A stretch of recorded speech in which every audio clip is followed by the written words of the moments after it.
So director Peter Cattaneo said that the two of you were messaging each other to see whether each of you were going to take on the role. And I was wondering, what were those initial discussions about that led you both to say yes? I mean, it was kind of as simple as that, wasn't it? Are you going to do it? Are you going to do it? Are you going to do it? Are you going to do it?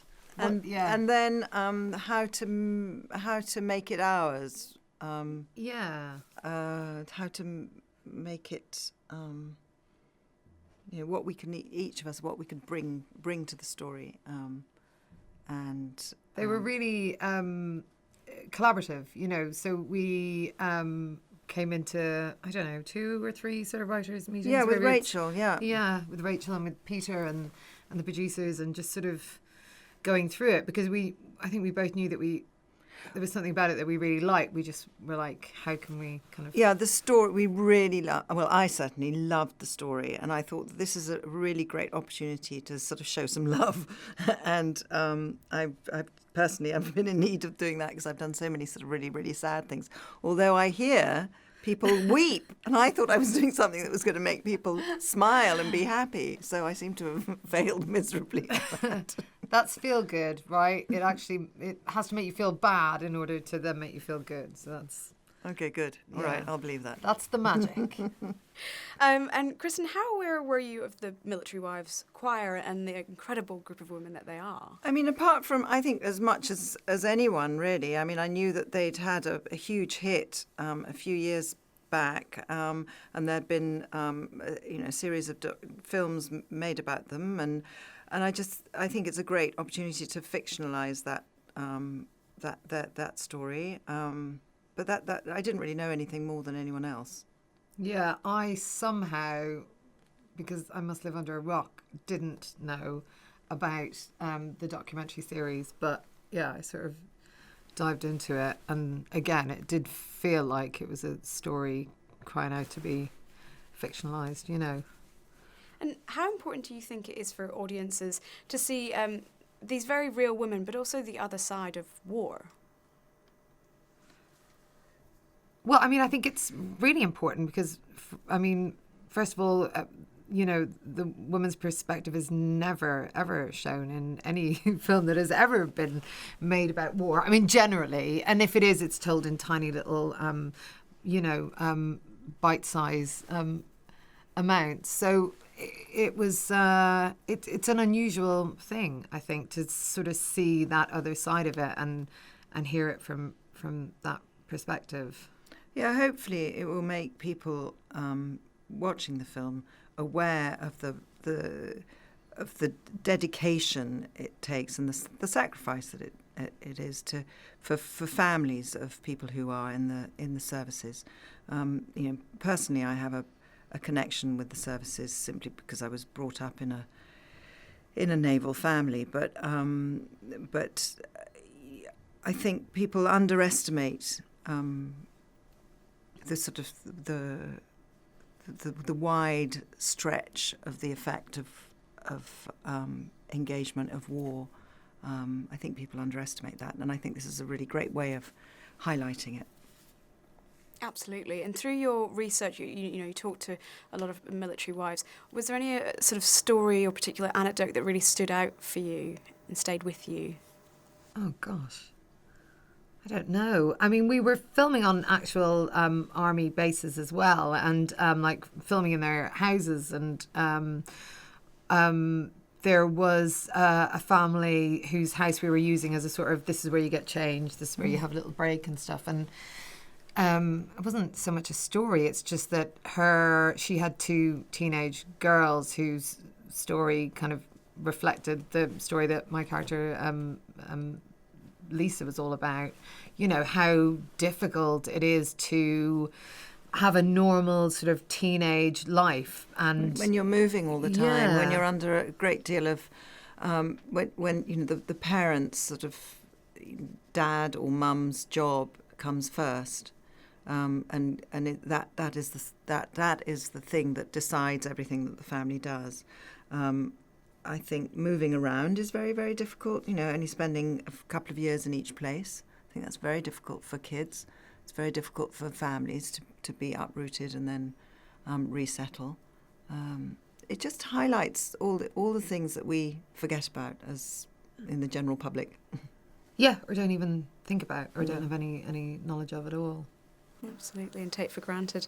I have to ask you about working with each other. Sorry to make you talk about each other in front of each other, but Sharon, what did you particularly admire about working with Kristin? Admire. It has to be admire. Yeah. Well, I already admired her enormously. Yes. And, was actually intimidated at the idea. Although we met up pretty quickly after our first phone calls. Yeah.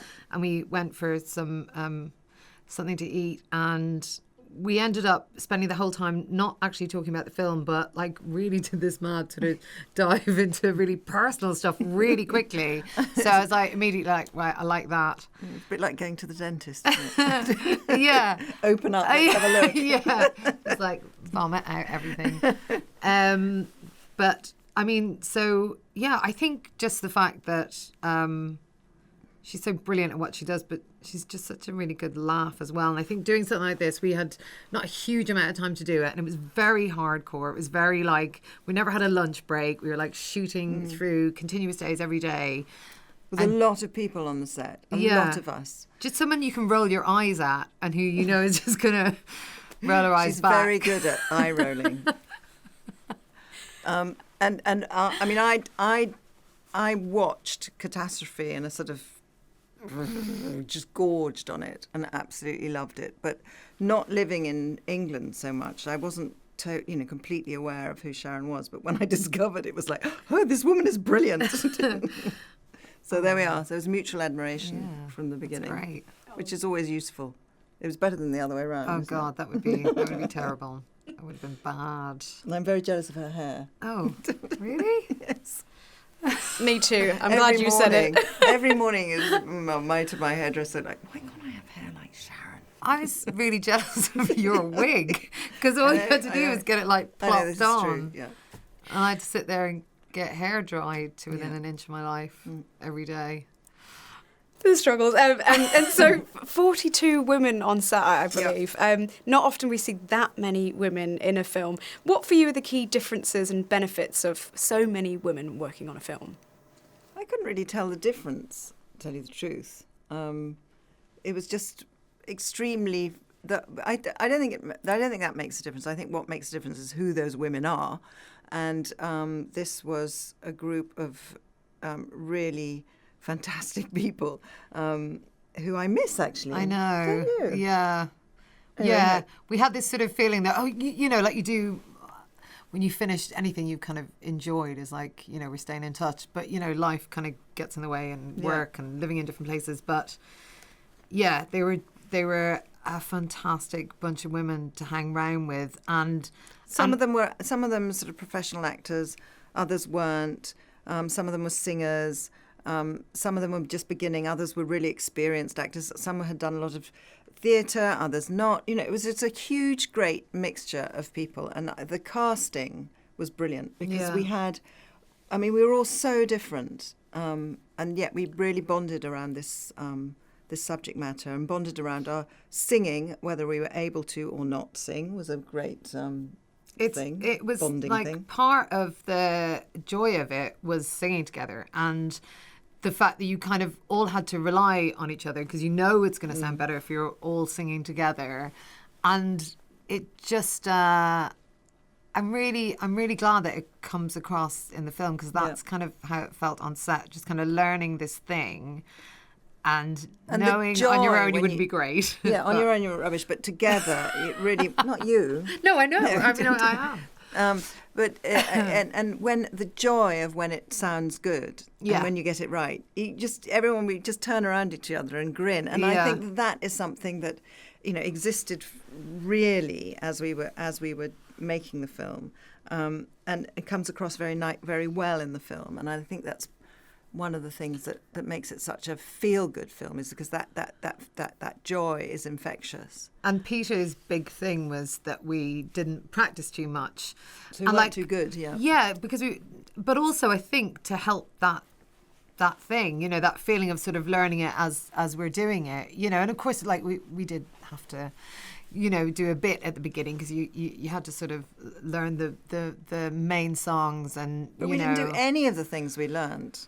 I was so proud of myself learning these songs.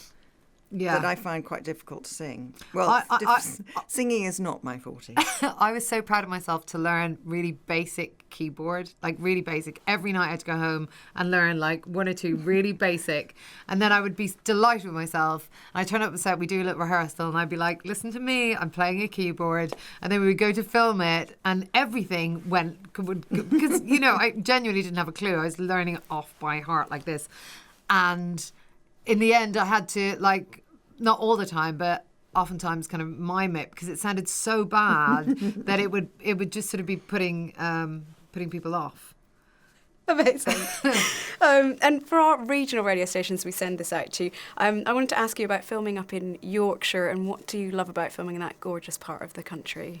Well, it's a gorgeous part of the country. I think that's well said. And the people, the Yorkshire people are generally, the ones I've seemed to have encountered, incredibly friendly and practical and no nonsense, and I just love that. Yeah. And we had a big night out at a karaoke club. I don't think you came along. No, I didn't go. But it was hilarious and raucous. And actually, I brought my girls up. They came to. No, we just had it was really friendly because you sort of dread going up north in the winter because it gets dark at 3:30 and that kind of thing. But it was just fun, wasn't it? Yeah, it was great. And shooting on the military base as well, which can be a bit daunting. That was a funny thing, wasn't it? Seeing the real thing around us. That sort of was quite sobering, that, because here we are telling this story and it's all pretend. Yeah. But actually, just over there, 100 yards away, there are people living it for real, which was quite sobering. Yeah. And you bonded a lot as a cast, as you've said, as the ensemble. What are some of your fondest memories of bonding together? And Kristin, I heard that the other ladies were really delighted to have dinner at your place. Well, at not at your place, but we had dinner in the sort of the main house. We were all in this wonderful hotel where there was one house that was a house, and then everybody had rooms around it, and we all gathered to have dinner in the main bit, and everyone cooked a bit. And one of us is a really, really, really good cook, and she has her own cafe and everything. Oh, yeah. She's fantastic. Yeah. So we did that. But I think the real moment of truth happened in the tunnel. Oh my God, yeah. The tunnel. Because we did have some horrible things to do. Like the day of the tunnel. That was really, I don't think I've ever been so cold in my life. We had to walk through a mile of mud to even get to that tunnel. And it was cold mud. So cold. And we had this sort of rain machine that was kind of on constantly, that was just turning the mud into rivers of mud. And the nearest toilet was again another mile away.